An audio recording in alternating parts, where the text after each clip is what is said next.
drivers and their opportunity to let loose in anger. And we'll get the opportunity to witness them in drier conditions, although we are just hearing from the circuit as well. There is light drizzle in and around the racetrack, and Super Moncol was quick yesterday, had an opportunity to win. Car didn't get there. No, he did not. And whilst I think in a way here this afternoon, I am just down to things. As we tuned out at the end of the touring race, we unfortunately live didn't get a chance to see what caused the incident at the end of that race. Now just chasing down about the highlights ended off. There was a little bit of a sign happen. So now queued up now, folks. I do play that back over because actually ranking self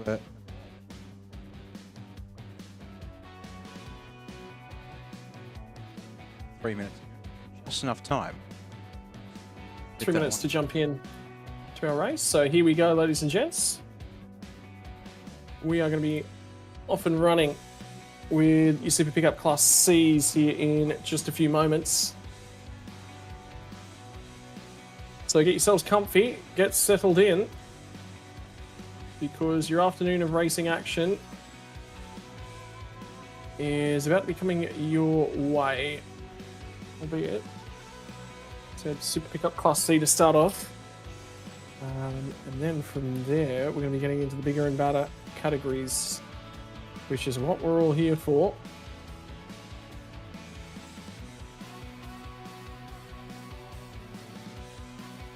First of all, there's confirmation earlier what I was saying, with the 55 machine failure. I don't see a brake disc there on the left corner. Put up on the highlights package, and then wait for section. I don't know, I picked up that part there right at the end of the highlights, so we'll let this play through. Those of you who stayed to the very end of live session, possibly seen this already. Great overtakes tool. So that was the shot that we saw on replay initially. Wait for the next shot coming up here. Oh my word! That was a huge hit. Right, back to live pictures. And we're going to be going away with our formation lap here in under a minute's time for C-Class Super Pickups. Wow, okay, yep, you were absolutely right, Dan. It was worth picking up and having a look at.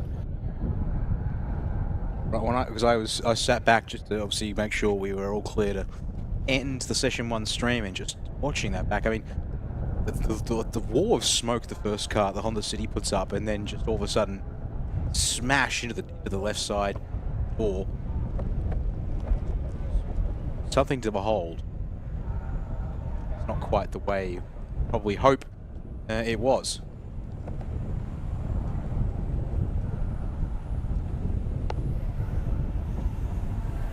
Righto, we'll roll away for the formation lap, and did find what I had prepared earlier. So, racing action for the rest of the afternoon. We will have Thailand Super Pickup D2 class, which is what we have right here, right now. The C-Class drivers out on track. After that, we'll get into the Super Series Supercar GT4 and GTC, which will be out on track together for the full hour duration for that race. After that, we'll have the second race of the Formula 4 Southeast Asia, 25 minutes and a lap for those guys. And rounding out your Saturday afternoon racing action is going to be the Super Series Supercar GT3s and the GTMs on track together. That'll be kicking off local time from 4:40 p.m. We are scheduled for race start. 10-minute gridding due to begin about 4:30 local time this afternoon in Thailand. So if you're wondering about how far away that is, we're looking at about 3.5 hours, just a touch under 3.5 hours before we live with our GT3 racing action for the afternoon. Here now, we have the grid for your Class C drivers.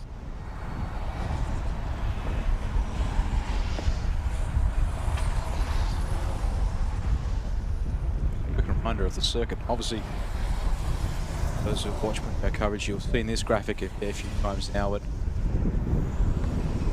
simple in looks, but a little bit of deception. President Chang.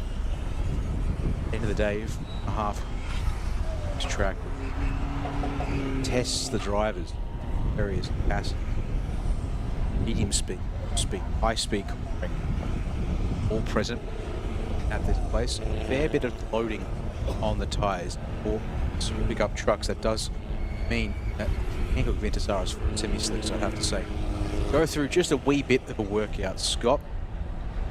Maybe not so much on the ecos, but definitely. Well, we'd still bordering on truck sizing.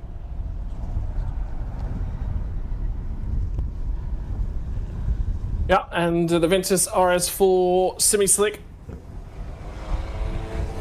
The tyre choice for the drivers here. Artifap has managed to grab himself pole position for race number 2 of the weekend, where tyre will start up alongside. Kiatasak and Jacopan are going to make up row number 2 in the 56 and 17 machines, respectively. Row number 3, Itasak was quick yesterday, and Daniel, the American driver, will be on row number 3. Thanawas and Kiatasak rounding out row number 4. Back end of the top 10 is going to be Tassanai and Rooster in the 84 machine. That's Rooster Marley. Crid will be out of 11th spot, and Tanafak is going to be running out number 12. Final couple of rows, Woodachai in the 69 machine, Somnook and Super Moncol to come from the rear of the field in the 15th place truck for this one. 12 trucks made it to the finish of yesterday's opening race of the season. Actually, I should say to me, precise.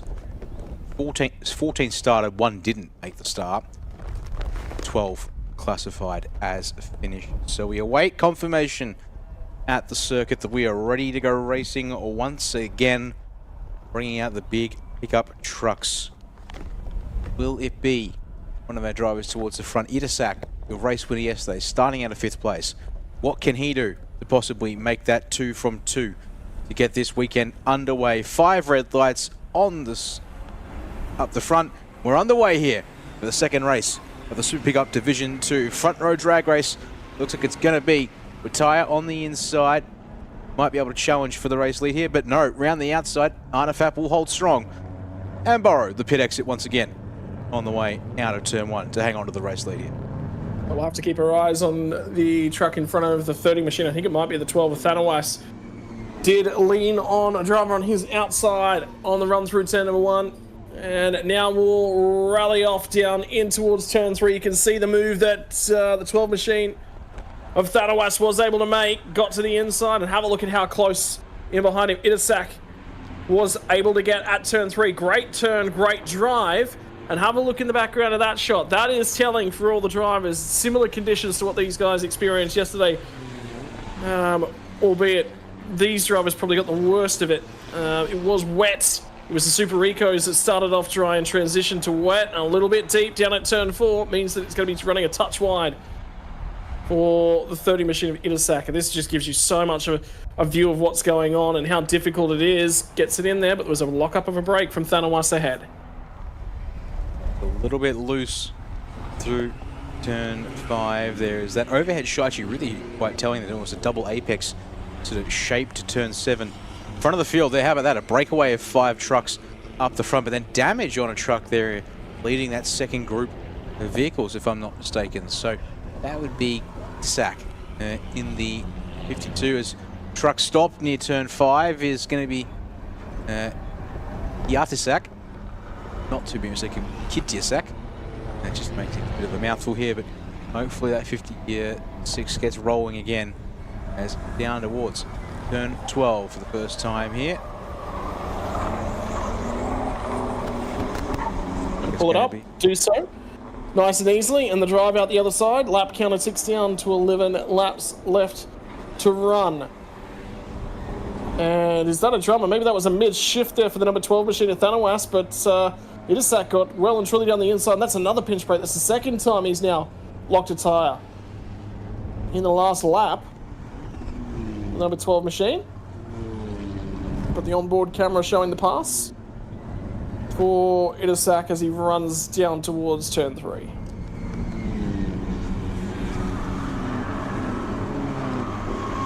Here to see, are there any moves? No, pretty neat and tidy here through the main hairpin on this second lap for our top 5. They all go through a single file based on that shot there.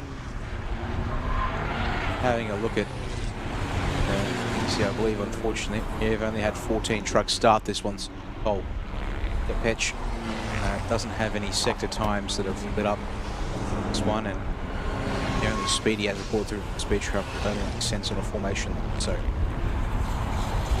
our short one as we continue to watch our leading trucks here. Now up through turn 7 for the second time in the race, and Arnefat Shriklang currently like he's holding steady lead of the race, but Jakapan Wanarat is right there with a good couple of sectors. Right on the rear bumper, 77 in front. Yeah, but there's going to be some drama for the number 17 machine in second place. He's going to pick himself up a 5-second time penalty for a jump start. Mustn't have been a bad jump start for it to only be 5 seconds. But jumped start he has experience, and that's the onboard shot. You just see the wheel work as they try and get the tyres under control out of the final corner.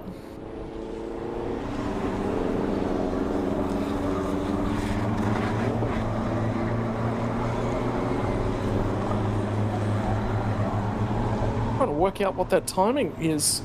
In the top left, whether or not that's a delta bar. No, it's something to do with engine metrics, I'm pretty certain, in these trucks. Some description. I don't know what exactly, but possibly to do. Oh, hello. Yeah, I saw this earlier, damage-wise, but this is looking a little bit more pronounced now for Kit Tisak. Currently 8th place, was going to be overtaken by Daniel Green into the turn 3 hairpin. And there's bodywork there on the outside of the track, so I presume 2 + 2 equals front to rear shunt. And that we're looking at the aftermath of the truck that did the shunting. Unfortunately, we don't know for certain exactly when or how that's happened or who with, because I can't see a truck with a matching amount of damage on the rear end. Suit is back with our top 2. Jakapan really wants to find a way past. See, because it goes green when they're off throttle, and it goes red when they're on throttle. So the question is, we know that smoke production is something I have to also carefully manage. Maybe it's something to do with that. Yeah, potentially. Either way, at the moment, challenging for the on-track lead of the race, albeit for a 5-second time penalty to be applied to Jakapan. Either way, he sets fastest first sector of the race and second sector of the race. And black and orange flag being awarded to the 52 machine for that front bumper. And there was an incident at turn 5. So we can only assume that might have been the one where that damage was incurred as well. That would make sense, because we do have the 56 gas stack all the way off on his own, and had been there on lap 1 at turn 5. So I believe we have the pieces of information, we just don't have the footage to show it happening when it did. As truck to the pit lane there, and actually can't quite get a number there. 42, there we go, as the camera picks back up with tyre Rayai. Fortunately for them, that's a truck that isn't meant to be in the pit lane, but is. And yeah, for the two, now passed by the start-finish line to see this on the digital flag boards. So the next destination for you will have to be the pit lane. Get that truck somewhat cleaned up before it can come back out. Yeah, and that black clouds that you can see in the background of that shot getting closer and closer, so it is getting darker by the moment. We might finally have ourselves second round of wet races here today. Warning flags now issued to the 77 and the 30 machines as well, so that's Arnafap, your race leader, and the number 3 Itasak as well. So they're now up to their final warnings. Further discretions will earn them time penalties as well, and they'll want to stay quite clearly away from those. I do wonder whether or not the 52 machine knows at the moment that he will have to come to the pit lane, and he's actually jumping out of the way right there, so yeah, he would be aware that he's on the way in.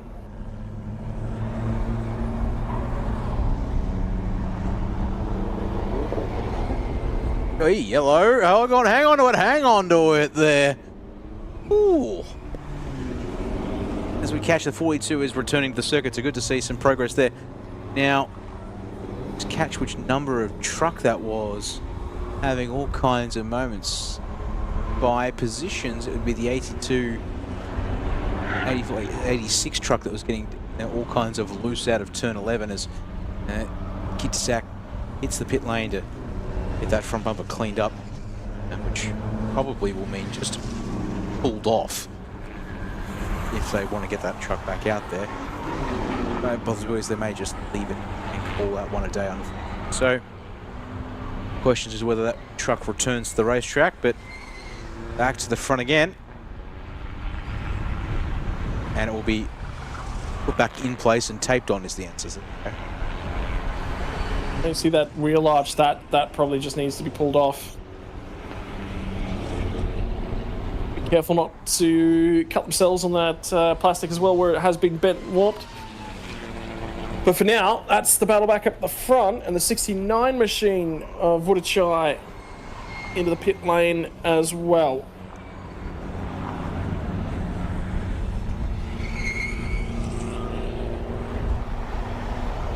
This would be back up to the front.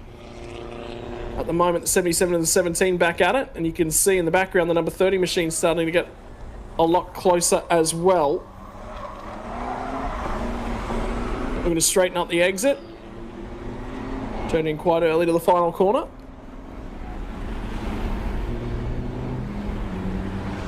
Fastest lap of the race. Itasak Kaudi in third place as well. So he is making margin on these front two. We're going to end up with a three-way fight for the race lead in the very near future here, Dan. We are, if Itasak doesn't get himself a time penalty for running past the track limits too much there at turn 1 like he just did. Also, the next update from Race Control. 3 drivers been hit with black smoke penalties. And that includes the 79 of Somluk, who was running in 5th place at the end of that lap, along with the 84 of Rustin Marley in 8th, and the 86 being Hanafak in 10th. So the 3 of them all going to have to tour the lane. That will blunt their races, unfortunately. So we wait to see if we will indeed have the 3-way battle on track, although still be forgotten that the 17 here of Jakabam with the jump start, unless he can clear and get to the race lead, isn't fighting with these guys, unfortunately. Guy up here, the issues that brought him to the pit lane in the first place are a little bit more terminal than first thought. Very damaged front left corner of the 69 machine as he returns to the track for Woodachart. Down to turn 9. Flick back through 10. And up the hill. And you just see struggling for a little bit of turn in now is the number 17 machine.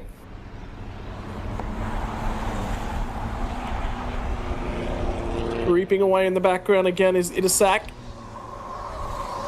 He's the fastest second sector of the race on this lap. Out of the final corner and across the line. New fastest lap of the race. 1:59.3 now for Itasak KLD. And he continues to make margin. He's taken a second out of the drivers ahead of him. So he is now more than in the equation.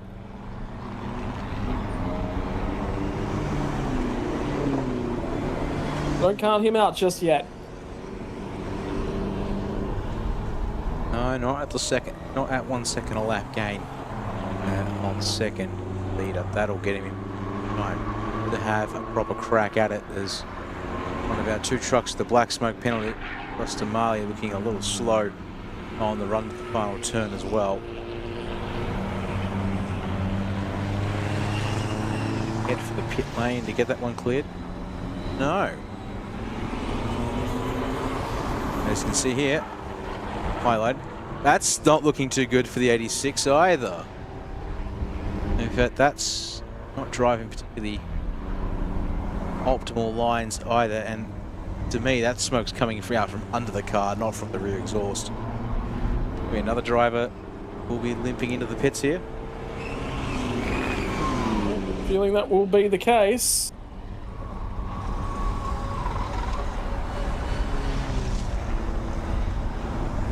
So unfortunately, for the 86 machine, another retirement. That pushes the count up one more. We are dropping cars like flies at the moment, aren't we, Dan? Starting to feel like it. Yeah, it's 3 trucks in the pits. I believe all 3 of them, yeah, with issues. So, oh, big slide here. Jackapan's gone for a lunge or had a moment there under brakes, and he's going to give up second place on the road. I spaced out for maybe half a second there, thinking that nothing crazy was coming here as we went back to the leading 3. All of a sudden, Itasak's across the apex broadside and nearly in the door of Arnafap, your race leader. Just overshot the brake marker. Yep, overshot it very, very late, and all he was trying to do was just make sure that he didn't hit the 77 machine who had to take avoiding action. Saw him unscrew the car from the corner.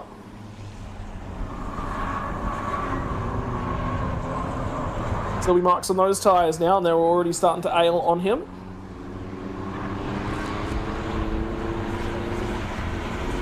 Itasak up to second spot. The margin, at least for Jackapan, he will not lose third spot. So he is safe and secure, at least in that one. A very, very healthy 19.6 second gap back to Cass and I here in 4th place. So no issues there to speak of. 26 drops. It's a little contribution. Black smoke out in the world there on the exit of turn 3. And noting here also the pace between Arnafap and Itasak has started looking like, well, I said that, and second 2 proving, say, almost evened out. In the last lap it did, where they both did 1:59.7s. But I get the feeling we're about to see on this lap that'll finish shortly whilst we watch Tassanite. But unless Sector 3 is a blowout for Arnafap, it's going to be another second gained. Actually, yeah, no, it was a blowout the other way around. All right, fine, have it that way. Cross the line there, 47.7 in the final sector for a total lap of a 2:01.0. And Itasak behind, gained nearly a second in Sector 2, lost it all in Sector 3 to do a 2:01.4. So, race lead is not under as much threat as Itasak's initial pace would have suggested here, Scott. So, bit of a lull in the racing action. I've just been looking after the tyre fraction. Itasak still trying to make some time. Now our race leader's been the fastest car in the session in the speed trap. He's at least had some straight line speed. If he's going to get it done, you know, he's at least going to be confident that it will happen through there.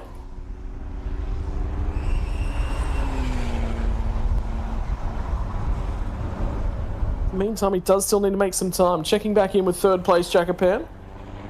We're at a 2:04, and there we go. That'll be a car parked up on the edge of the road, and if that triggers the safety car, that's not in a bad spot, although that is an apex right there.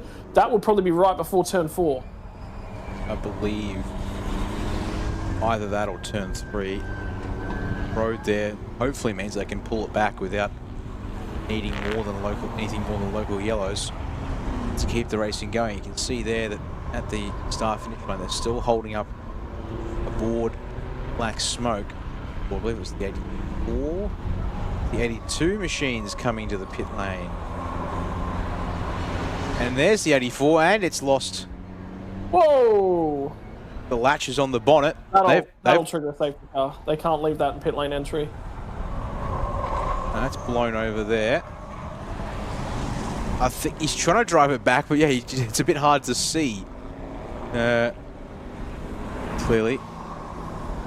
Where he needs to be going. There's another slow truck there on the start-finish stretch as well. The 52, possibly? I can't quite tell. It's out there. It did apparently 7 minutes. 56, sorry. 56 truck there parked at pit exit. Kiatasak. They really are starting to drop like flies now with 3 laps to go. And a real question as to whether this race is going to be able to be maintained or not. Really starts throwing up a couple of questions. Yep, indeed. Big questions to be asked. Questions still yet to be answered is who is going to make the finish line at the back end of this one. Oh. What has hit the 84 machine's windshield? Well, that's a development that I didn't see coming with the bonnet blown up. Surely, no way this truck can get back out there despite the fact they're taping down the bonnet. The fact that it's not just the windshield, the entire where it meets the roof of the truck is caved in as well. Like, it's going to be a safety problem to release that truck back out on the track for sure. You'd just be better off just saying, hey, let's take no further part and don't risk any further issues. But anyway, 3 laps left to run. We come 2 in just a few moments. In the meantime, Artifact now with a 2.9 second lead and looking far more comfortable as he comes across lap traffic. There is some damage on the road, some debris just lit on the circuit. It's going to be 9 kilometers left to go for the driver, the number 77. And with the 30 machine starting to fall back, might be worth just letting him know. Time to look after that truck. You've got a 3.3 second margin. Use every second of it.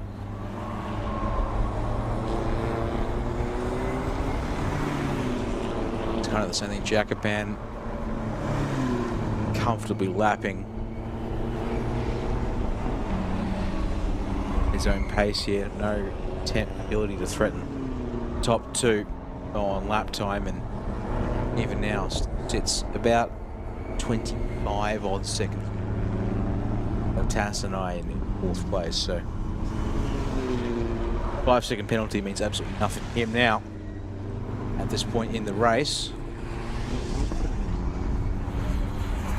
Really just a matter of circulation. Other trucks out here too. Feels like they're very much subscribed to the just get it to the finish game now as well.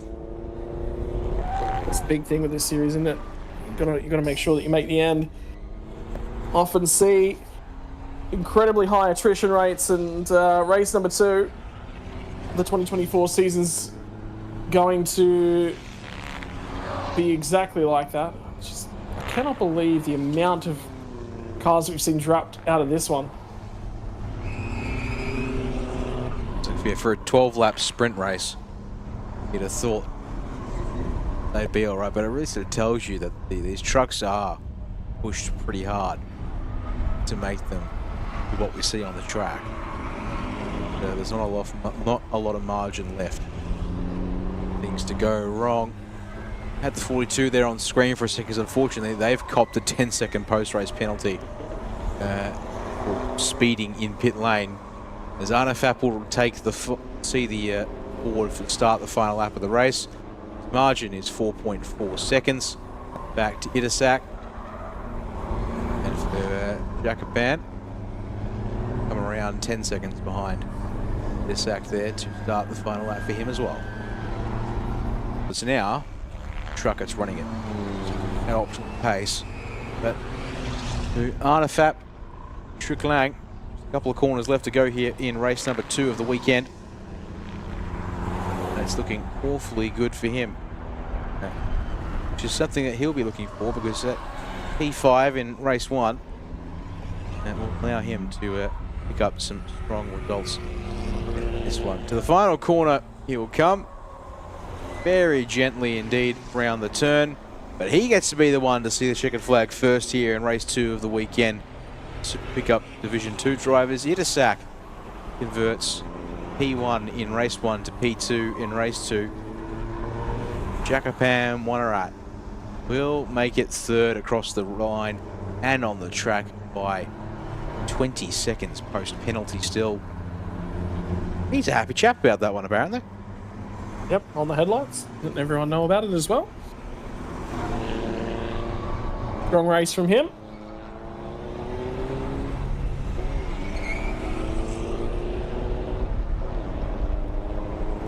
Now for everyone else.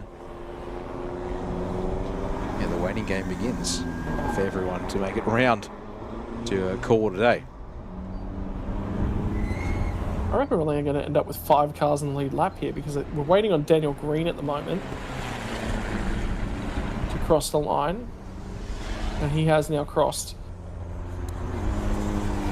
Don't know whether or not Somnook, in fact we've got 6 cars home on the lead lap. 6 cars from 15 stay on the lead lap. We're missing 9 cars off of the lead lap, Dan, out of the total of well, realistically 8 drivers, because only a further 8 started the race after we lost Super Moncol before we got to the grid.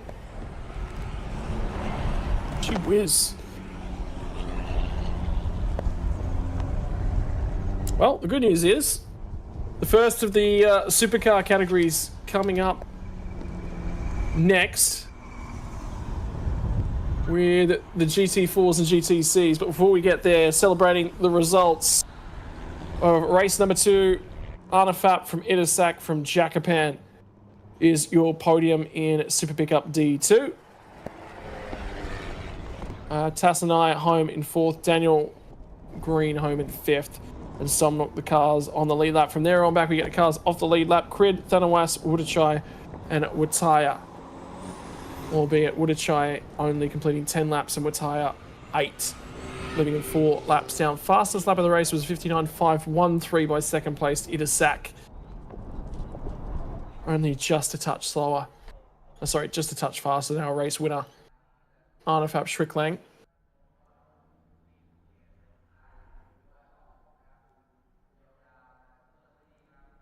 But that brings us to the end of this one. You can see that they've moved the celebrations inside of the garages again,